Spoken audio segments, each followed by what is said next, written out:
dunia pendidikan di Kota Pekanbaru kembali tercoreng.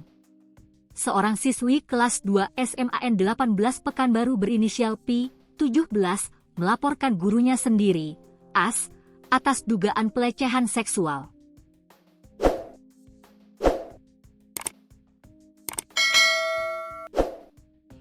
Kasus ini mencuat setelah korban meminta pendampingan dari Cipta Gerakan Masyarakat, Germas, Perlindungan Perempuan dan Anak, PPA, Riau.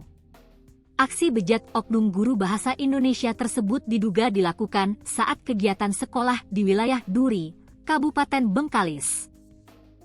Saat korban tengah beristirahat karena kelelahan di dalam mobil, AS masuk dan melakukan pelecehan. Ironisnya, pelaku juga merekam aksi tersebut di ponsel pribadinya.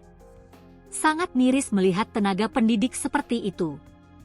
Kami sudah melihat bukti videonya dan ini sangat memprihatinkan.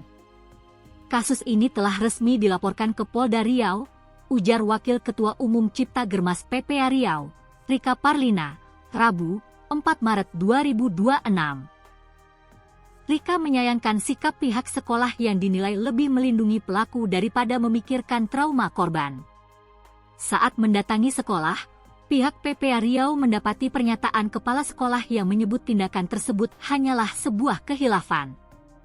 Kepala sekolah menyebut ini hanya khilaf dan guru tersebut merasa bersalah. Kami sesalkan karena yang dipikirkan justru kondisi gurunya, bukan trauma korban yang kini harus menanggung beban mental, tegas Rika. Keberadaan video asusila tersebut terungkap setelah siswa lain meminjam ponsel AS untuk keperluan dokumentasi kegiatan dan menemukan rekaman yang tidak pantas tersebut. Kepala Sekolah SMAN 18 Pekanbaru, Wan Roswita, membenarkan adanya insiden tersebut. Namun, ia menyayangkan karena korban tidak melapor langsung kepadanya melainkan ke pihak keluarga. Dalam proses mediasi, Wan menyebut pelaku sudah mengakui kesalahannya. Dia, AS, bilang ke saya katanya hilaf dan minta maaf. Memang si anak berat untuk memaafkan, tapi saya bilang jauh lebih mulia memaafkan, ujar Wan saat diwawancarai di sekolahnya.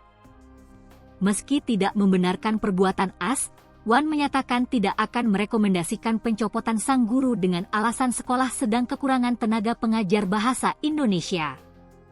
Pihak sekolah sejauh ini hanya memberikan teguran dan surat peringatan tertulis. Saya tidak ada hak mencopot karena ada atasan. Kejadian ini sudah dilaporkan ke Kabid SMA Disdik Provinsi Riau. Guru tersebut sudah janji tidak mengulangi, pungkasnya.